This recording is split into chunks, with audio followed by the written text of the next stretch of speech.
What's good, YouTube? It's Nas, and we back with another video. Roll to 300 subscribers, of course. And in today's video, we're going to be talking about the debut of Luka Doncic, and we talked about the Anthony Davis debut. Heal up AD. AD is supposed to be out for a month, and Dallas Mavericks only proved why this was a stupid ass move.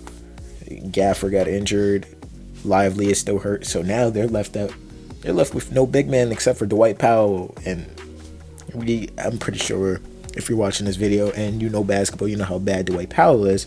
But we're gonna be talking about Luka Doncic's debut, and Luka had a underwhelming debut, but he has been out since Christmas, so this was really just a sneak peek. This like the Lakers' schedule going forward is for the next couple games they get to let Luka warm up until he plays some comp. Like they play the Jazz again on Wednesday. They play the Hornets on next Wednesday after All-Star break, and then they play the Trailblazers, who have been on a winning streak, but at the same time, I think this Lakers team is going to beat them, and then they finally play somewhat of comp, and they play the Nuggets, so Luka should be warmed up by then, but Luka finished with 14 points, 5 rebounds, and 4 assists, 5 of 14 shooting, obviously not efficient, 1 for 7 from the three-point line. The three-pointer still going to come back, and he played 24 minutes, so he looked like he was healthy. He didn't look 270 as the Dallas Mavericks tried to say. It was stupid as fuck to say that.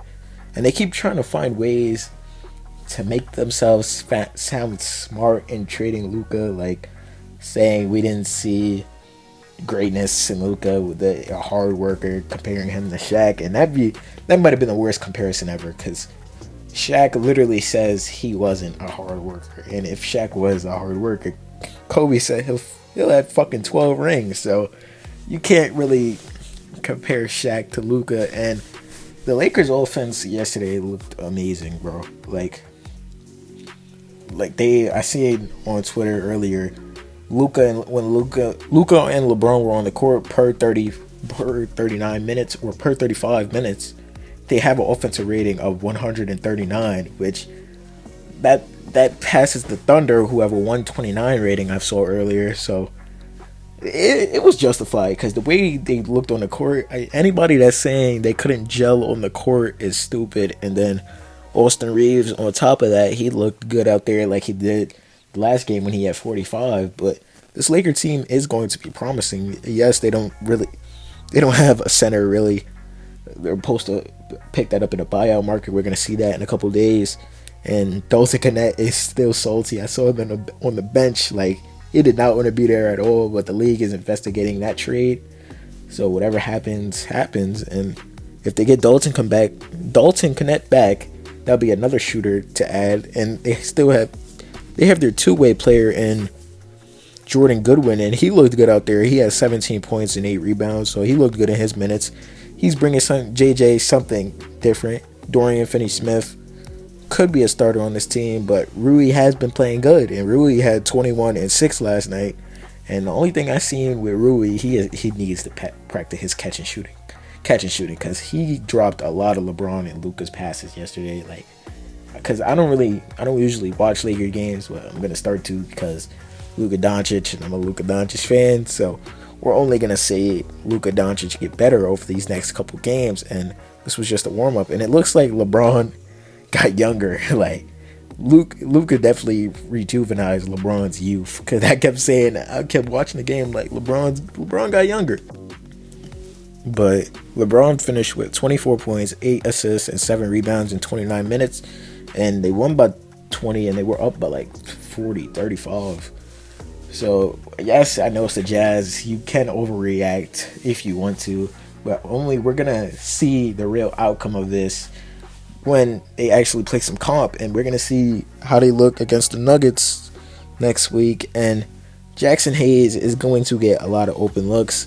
Like, imagine they had another center. They're gonna add a center in the offseason. Obviously, they're gonna get somebody to help Luka Doncic. I wonder who that center is gonna be.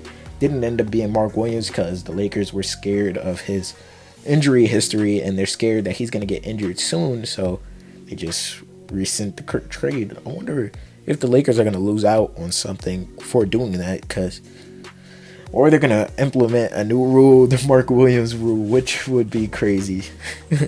But Yeah, this team only gets better. Like defensively, they looked all right. Like people were disrespecting JJ Redick as a coach in the beginning of the season, when JJ Redick is one of the best coaches in the league. Like it was stupid for people to assume or to even say that dude, JJ didn't deserve his job, because obviously he's proving everybody wrong, all the doubters wrong, and Stephen A. Those guys just don't know ball, bro. Every time I watch that show or I try to watch that show, it just pisses me off, because how do you cover the sport so much and you don't really know anything about the sport?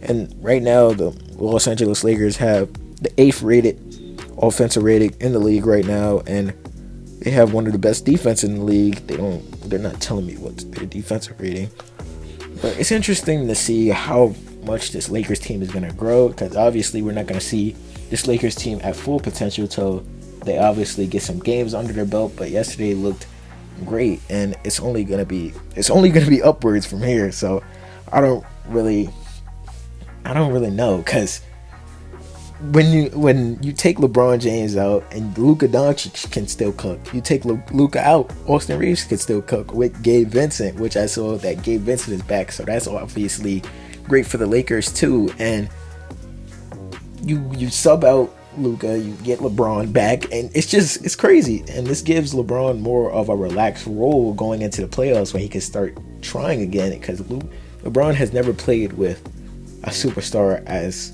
good as Luka Doncic, in my opinion. Like, Luka is the number one option. AD, yes, he was that number one option on some nights, but he was inconsistent, in my opinion. Yes, he's one of the generational defender, and he's going to make the Mavs look amazing when he comes back. But the injury problems, like everybody says, like, it's crazy that the Mavs got the Anthony Davis experience, and in one game he had 26 and 13.